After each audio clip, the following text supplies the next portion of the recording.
Вы глядзіце і слухаеце канал «Свабода Прэміум», з Прагі вас вітае Сергей Абламейка. Праціўнікі рэжыму ў Беларусі шмат надзеяў складаюць на эканамічныя санкцыі з боку Захаду.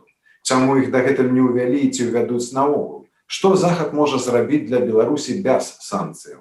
І за што ў беларускіх падзеях апошніх 10 месяцаў можа зачапіцца вока аптыміста?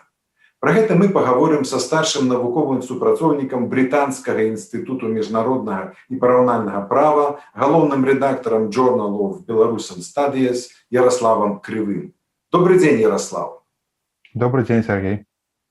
Сярод апанентаў цяперашняга рэжыму ў Беларусі шмат надзеяў складаецца на сур'ёзныя эканамічныя санкцыі з боку Захаду. Лічыцца, што менавіта пагаршэнне эканамічнай сітуацыі ў выніку санкцый можа выклікаць страйкі на беларускіх заводах, і гэта прывядзе да краху рэжыму.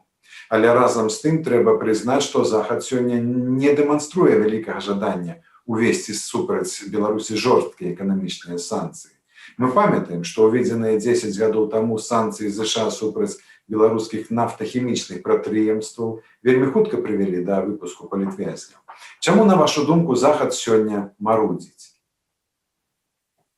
На мою думку, санкцыі гэта троху як рэлігія. Можна ў іх верыць, але вельмі цяжка даказаць, што яны сапраўды эфектыўныя. Тыя людзі, што кажуць, што санкцыі эфектыўныя і прыводзяць да таго выніку, які патрэбны, узгадваюць Паўднёвую Афрыку і Іран як прыклады рэжымаў, якія пад ціскам санкцыяў памянялі сваю палітыку ці наогул былі зрынутыя. Тыя, што кажуць пра санкцыі менш аптымістычна, узгадваюць Паўночную Карэю і Кубу, дзе, нягледзячы на дзесяцігоддзі санкцыяў, рэжым застаецца такі самы. У беларускай сітуацыі таксама погляды розняцца. У беларускай апазіцыі, напрыклад, Святлана Ціхановская спачатку выказвалася супраць санкцыяў, а цяпер за санкцыі. Зянон Пазняк, я недавно паглядзеў відэо, зараз выступае супраць эканамічных санкцыяў, бо паводле яго яны штурхаюць Беларусь у абдымкі Расіі. І таму немагчыма адназначна сказаць, наколькі эфектыўныя санкцыі ці яны неэфектыўныя. І я думаю, таксама не існуе адзінага падыходу сярод еўрапейскіх палітыкаў альбо амерыканскіх палітыкаў. І тыя, хто кажуць, што, напрыклад, з-за санкцыяў ранейшых выпусцілі людзей, напэўна, альбо не да канца разумеюць, альбо не зусім шчырыя, бо санкцыі гэта толькі адзін з элементаў сітуацыі. Ёсць таксама унутраная палітычная сітуацыя, ёсць знешнепалітычная сітуацыя, ёсць праблема эканомікі, і калі ўсе гэтыя фактары ідуць у адзін бок, тады магчыма дасягнуць пэўны вынік, на які спадзяюцца тыя, хто уводзіць тыя санкцыі. Сітуацыя ў Беларусі, на жаль, не настолькі простая, таксама з той прычыны, што дэмакратыя наўрад ці прыйдзе ў Беларусь адразу ж пасля таго, калі гіпатэтычна зменіцца палітычны рэжым. І наўрад ці хтосьці сур'ёзна думае, што Расія дазволіць, каб беларускі народ мог абраць сабе новага прэзідэнта і рушыць у іншым геапалітычным накірунку. Таму ёсць такая небяспека, што рэжым у Беларусі можа быць зменены не на дэмакратыю, а хутчэй на такі нейкі прорасійскі рэжым вайсковага тыпу, кшталту як ДНР мы маем. І, на жаль, Захад не ўмяшаецца, як ён не ўмяшаўся ні ў Грузію, ні ў Украіне. І таму мне здаецца, што трэба думаць не толькі пра наступствы санкцыяў, якія цяжка прадказаць з дакладнасцю, але таксама пра тое, што будзе пазней. Што, напрыклад, здарыцца, калі мы уявім, што рэжым памяняецца, ці ён перайдзе ў рукі беларускага народу, альбо нейкія знешнія сілы, у прыватнасці з Расіі, скарыстаюцца гэтым і насадзяць нейкі іншы рэжым у Беларусі. Таму такая мае думкі на гэту тэму такія неадназначныя, я бы сказаў. Давайте паговорым пра тое, як можна рэальна дапамагчы Беларусі без санкцыяў.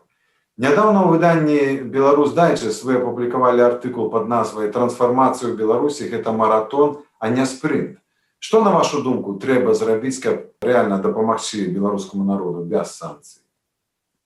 Падзеі апошніх месяцаў паказваюць, што актыўныя сілы ў беларускім грамадстве панеслі моцныя страты.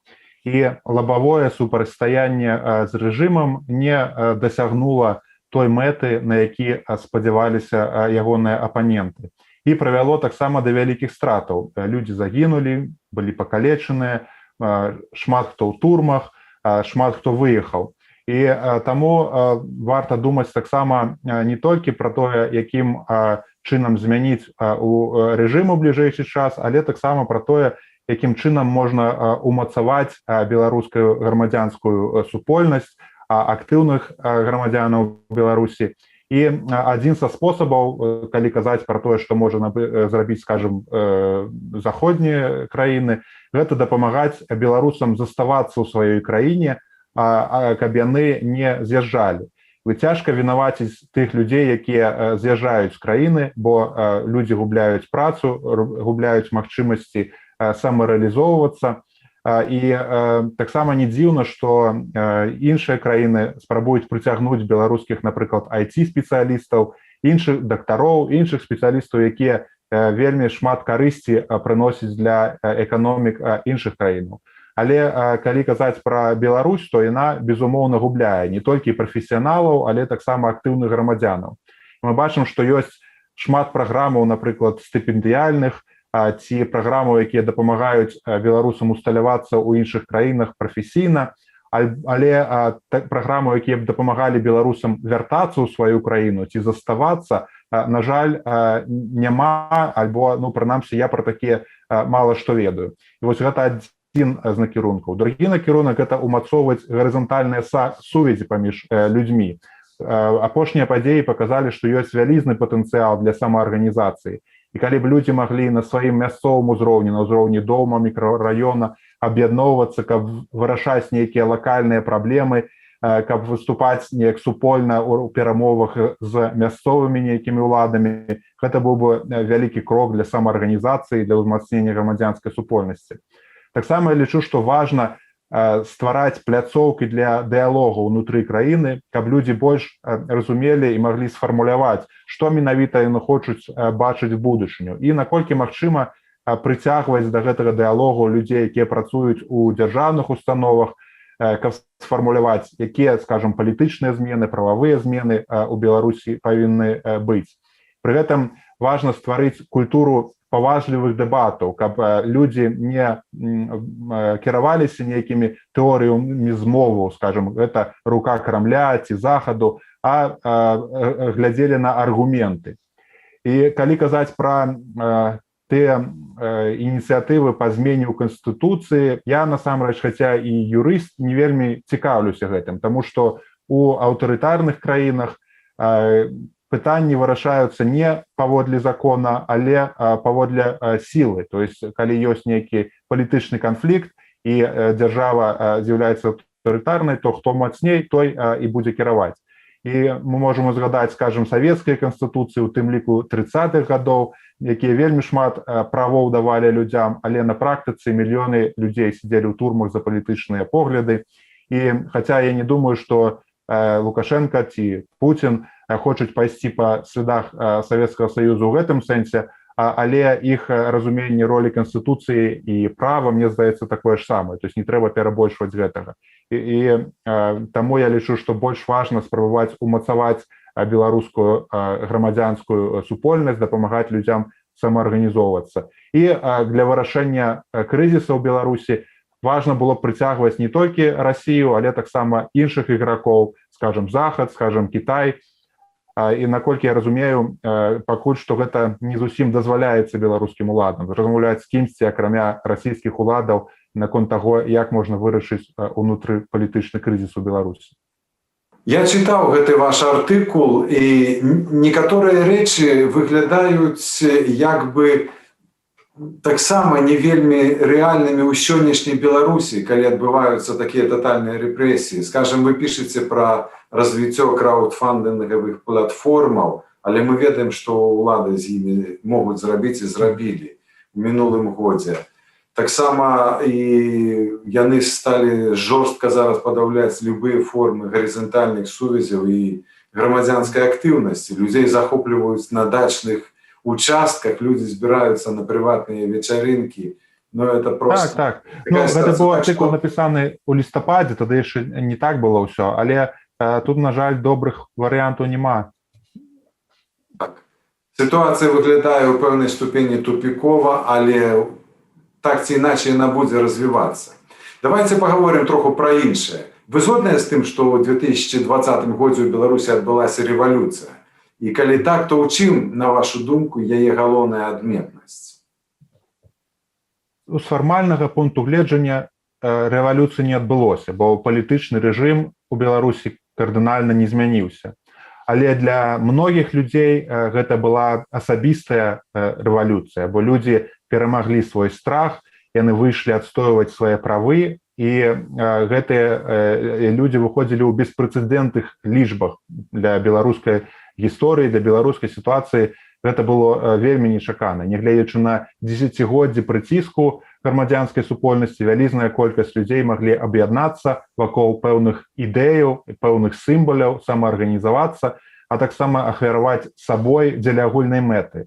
І для мяне і шмат для каго гэта было абсалютна нечакана. У гэтым сэнсе адбыліся сотні тысячаў рэвалюцыяў у галавах людзей, што бралі ўдзел у тых падзеяў. Нягледзячы на тое, што людзі не дасягнулі тых мэтаў, якія яны ставілі, мне здаецца, важныя змены адбыліся ў значнай частцы грамадства, і яны паказалі, што ёсць вялізны патэнцыял у будучыні. Окей, это амаль адказ на маё наступнае пытанне, якое я запланаваў для вас, але тым не менш. Сітуацыя ў Беларусі сёння вельмі няпростая. Ідуць масавыя крымінальныя суды, заведзена больш за 2300 крымінальных справаў супраць удзельнікаў пратэстаў. Без станоўчага адказу ад следчых органаў застаюцца амаль 4700 заяваў па фактах збіцця і катаванняў. І тым не менш, у сённяшняй сітуацыі, у сакавіку 2021 году, ці ёсць, на вашу думку, у падзеях апошніх 10 месяцаў, калі мы будзем падводзіць іх вынікі, нешта станоўчае, за што можа зачапіцца вока аптыміста у сённяшняй Беларусі? Сапраўды, сітуацыя ў Беларусі вельмі цяжкая, і, на жаль, маю сям'ю таксама не абмінула гэтае гора. І прычынаў для аптымізму, калі шчыра казаць, мала. Але тое, што грамадства змагло аб'яднацца і самаарганізавацца, паказвае вялізны патэнцыял, што колькасць неабыякавых людзей з актыўнай грамадзянскай пазіцыяй вельмі высокая. І калі атрымаецца гэтую энергію не згубіць, але неяк накіраваць на нейкія станоўчыя ініцыятывы, напрыклад, на вырашэнне праблемаў на мясцовым узроўні, на самаарганізацыю, мне здаецца, гэта прычына для аптымізму. Напрыклад, з асабістага досведу магу сказаць, што мяне вельмі здзіўляе колькасць якасных часопісаў на беларускай мове для дзяцей. Я з'яўляюся адным з апекуноў бібліятэкі Францыска Скарыны ў Лондоне, і раней фактычна не было ніякіх цікавых публікацыяў для дзяцей, каб яны былі каляровыя, каб яны былі не нудныя. А зараз і Дуду, і Жэўжык, і Асцярожна дзеці, і іншыя публікацыі. То есть тое, што людзі пачынаюць на сваім асабістым узроўні, на ўзроўні сваёй сям'і мяняць свае звычкі, сваю мову і рабіць рэчы для умацавання беларускай культуры, мовы, грамадства, мне здаецца, гэта дае прычыны для аптымізму. І, на жаль, збаўленне ад тыраніі — гэта не абавязкова аўтаматычны пераход да дэмакратыі. Гэта доўгі працэс, і асабліва ў беларускай сітуацыі. Таму калі мы будзем бачыць больш зменаў на ўзроўні кожнага чалавека, асобных сем'яў, асобных мікрараёнаў, мне здаецца, рана ці позна гэта таксама будзе адлюстравана на ўзроўні ўсёй беларускай дзяржавы. Дзякуй, Яраслаў. На сувязі быў навуковы супрацоўнік Брытанскага інстытуту міжнароднага і параўнальнага права, галоўны рэдактар Journal of Belarusian Studies Яраслаў Крывы.